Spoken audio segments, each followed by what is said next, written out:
মৰা শকতা মানুহৰ হৃদয়। শকতা মানুহজন বৰ মৰমীয়াল আছিল।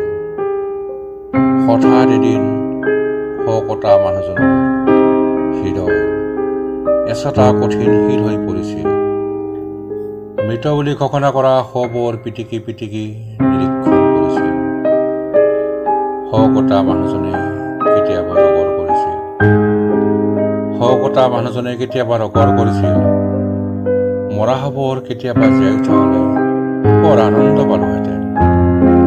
সঁচাকৈয়ে এদিন মৰ্গত পৰা জীয়াই আছিল। ধীৰ গতিত কলিজাটোৱে ক্ষীণ পোহৰত মৃদুস্পন্দন স্পৰ্শ কৰিছিল। এজন আহত সৈনিকৰ অচেতন দেহ।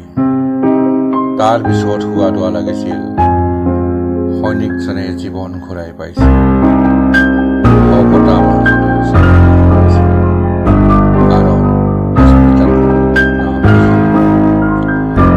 শকতা মানুহজনে নিজৰ দোষ বুজি পাইছিল।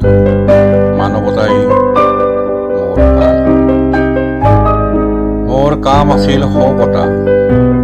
মনে মনে থিৰাং কৰিলে সি যদি কেতিয়াবা চাকৰিটো ঘূৰাই পায়, বলিহালৰ বলিকটা মানুহজনৰ দৰেই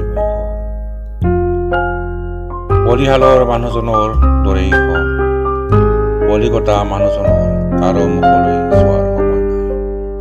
তাৰ লক্ষ্য বলিৰ ডিঙিটো, তাৰ লক্ষ্য বলিৰ ডিঙিটো। শকতা মানুহজনৰ হৃদয়, শকতা মানুহজনৰ হৃদয় এদিন এচটা কঠিন শিল হৈ পৰিছিল।